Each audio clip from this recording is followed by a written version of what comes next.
અને ભિન્નતાના સિદ્ધાંતો વિશે અભ્યાસ કરીશું।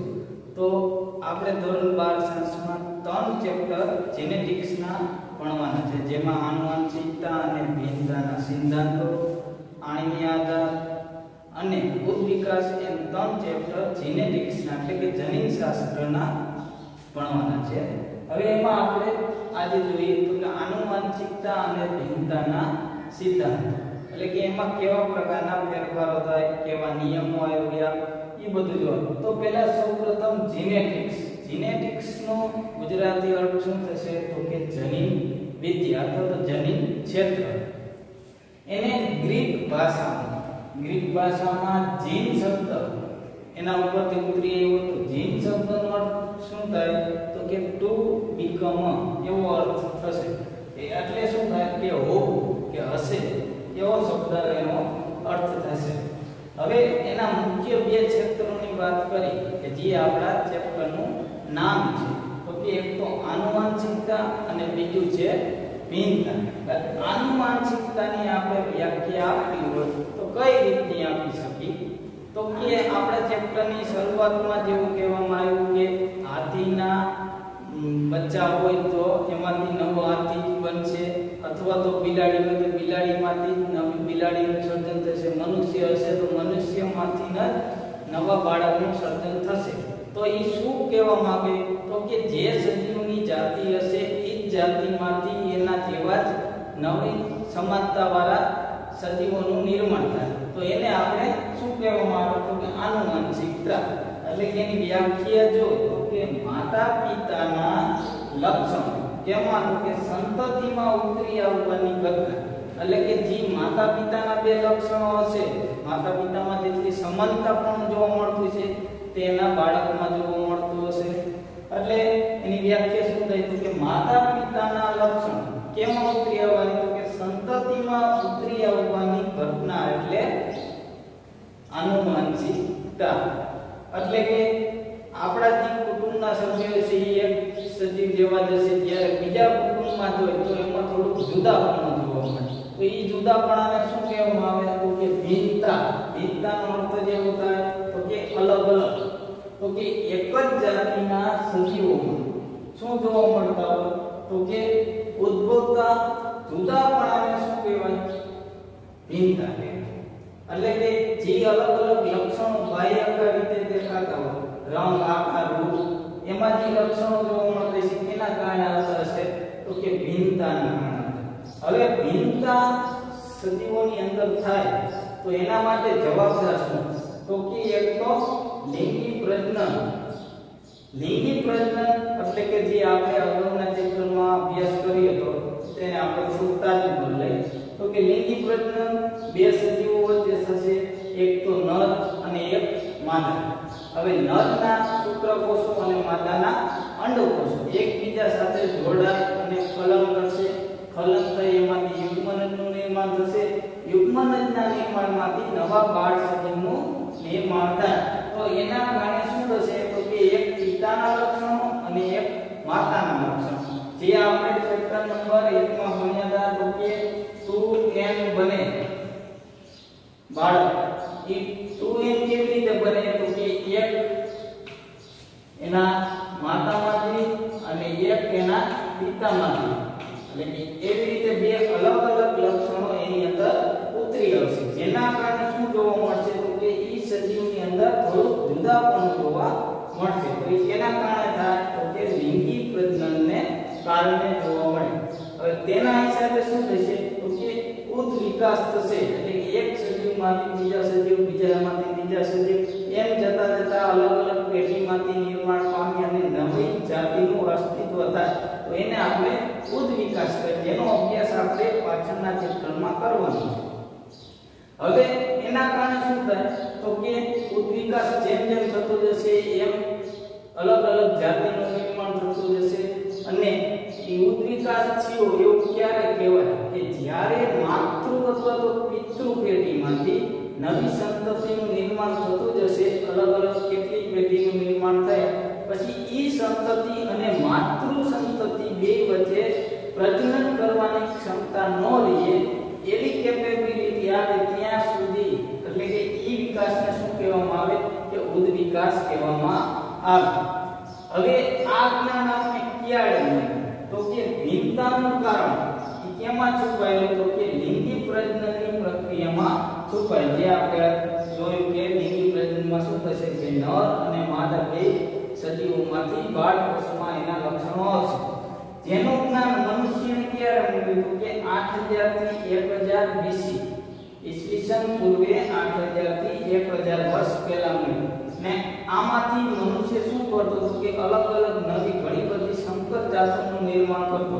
દાખલા તરીકે જોઈએ તો કે ઘોડા, ગધેડા, ખજૂર જે વનસ્પતિમાંથી અલગ અલગ જાત વનસ્પતિનું સંકરણ કરી, પ્રાણીઓ વચ્ચે સંકરણ કરી અને નવી જાતનું ઉત્પાદન કરતો. એવી રીતે ઘણી બધી ડાંગરના છોડમાં, ચોખાના છોડમાં, ઘઉંના છોડમાં અલગ અલગ પ્રકારની વેરાયટીનું નિર્માણ કરતો. હવે આપણે જોયું કે જનીન વિદ્યામાં મેન્ડલનું કાર્ય શું કે મેન્ડલને શું કામ જનીન વિદ્યાના પિતા કહેવામાં આવે છે તો કે જનીન વિદ્યાના પિતા તરીકે મેન્ડલ તો કે એનું પૂરું નામ ગ્રેગર જોન મેન્ડલ. એનો જન્મ ક્યારે થયો કે 22 જુલાઈ 1822 માં. આ નીટ માટે ખૂબ જ આઈએમપી પ્રશ્ન છે તો કે એનો જન્મ, એનું કાર્ય, કયા વર્ષોમાં એને કાર્ય કર્યું હતું તો એ વર્ષ કયા હતા તો કે 1856 અને 1863 એમ કુલ 7 વર્ષ સુધી એને સતત બગીચાના વટાણાના છોડ ઉપર સતત પ્રયોગો કર્યા હતા. તો કે વટાણાના છોડ લીધા, એના ઉપર અલગ અલગ જાતની સંકરણ કર્યો, સ્વફલન અને અંતઃફલન, એ રીતે ઘણા બધા પ્રયોગો કર્યા અને એને નિયમ મળ્યા. એ નિયમોને પછી આપણે આનુવંશિકતાના નિયમ એવી રીતે ઓળખવામાં આવે. એને આપણે અગાઉ પછી આપણે જોઈશું. તો હવે જે મેન્ડલે કાર્ય કર્યું આ 7 વર્ષ સુધી એને શું કહેવામાં આવે જનીન વિદ્યામાં તો કે મેન્ડેલિઝમ. એટલે કે જનીન વિદ્યામાં મેન્ડલના પ્રદાન એટલે કે એના કાર્યને શું કહેવામાં આવે તો કે મેન્ડેલિઝમ કહેવામાં આવે છે. હવે બગીચાના છોડ જે વટાણાનો છોડ એને લીધો હતો એનું વૈજ્ઞાનિક નામ શું તો કે પિસમ સટાઇવમ. આ ખૂબ આઈએમપી પ્રશ્ન છે તો કે પિસમ સટાઇવમ એનું વૈજ્ઞાનિક નામ છે. એનું તો કે બગીચાના વટાણા. હવે એને શું કામ વટાણાનો છોડ પસંદ કર્યો, બીજો એક છોડ કેમ પસંદ ન કર્યો તો એના કારણ કયા હતા? એ કારણ જોયું તો કે 1 વર્ષીય એટલે કે વટાણાના છોડને દર વર્ષે આપણે ઉગાડી શકાય. એટલે કે એમાં એક કરતા વધારે જાતો આપણે લઈ શકીએ. એટલે કે એક વટાણાનો છોડ વાવી તો બીજા વર્ષે ફરી પાછો આપણે વટાણાનો છોડ ઉગાડી શકીએ. એટલે કે 1 વર્ષીય. પછી સરળતાથી ઉગાડી શકાય તો કે બગીચામાં વટાણાના છોડને સરળતાથી ઉગાડી શકાય. એમાં કોઈ પણ પ્રકારની માવજત કરવામાં આવતી નથી. એટલે કે સરળતાથી ઉગી શકાય. એટલે કે પહેલુંથી 1 વર્ષીય, બીજું શું થયું તો કે બગીચામાં એને સરળતાથી ઉગાડી શકાય. હવે ત્રીજું લક્ષણોની વિરોધાભાસી.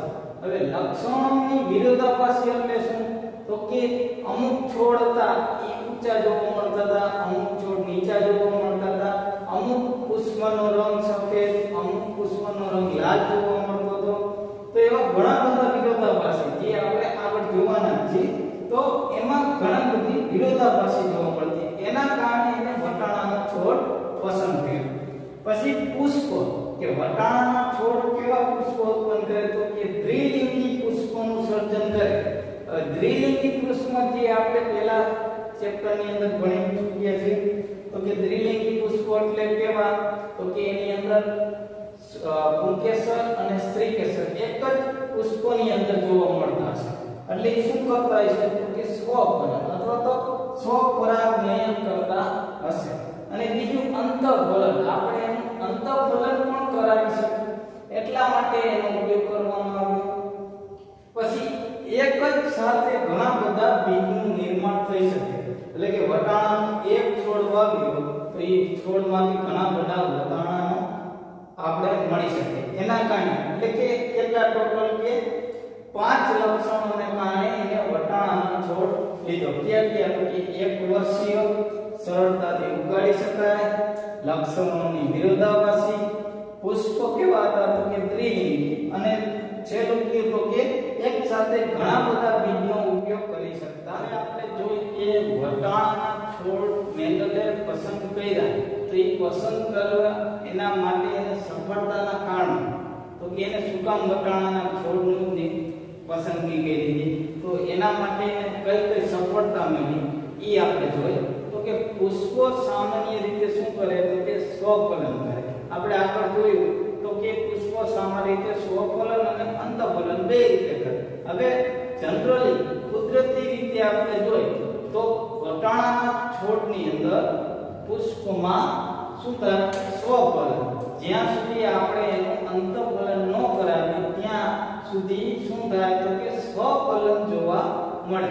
હવે સ્વફલન એટલે શું એ આપણે અગાઉ ચર્ચા કરી, તો પણ આપણે રિપીટ કરી દે તો કે સ્વફલન એટલે કે પુષ્પના એટલે કે કોઈ પણ છોડના પુષ્પની અંદર તેના જ પુંકેસર અને સ્ત્રીકેસર જોવા મળતા હોય. એક જ પુષ્પની અંદર સ્ત્રીકેસર અને પુંકેસર જોવા મળતા હોય, અને ઈ પુંકેસરની પરાગરસ સ્ત્રીકેસરના પરાગાસન ઉપર થઈ અને એમાંથી ફલન થતું હોય તો એને આપણે સ્વફલન કહીએ, અથવા તો સ્વપરાગનયન એટલે કે એક જ પુષ્પના પુંકેસર અને સ્ત્રીકેસરની પરાગરજ અને પરાગાસનમાંથી થઈ અંડકોષમાં જઈ અંડક સાથેનું ફલન થશે, એને આપણે સ્વફલન કહેવામાં આવે.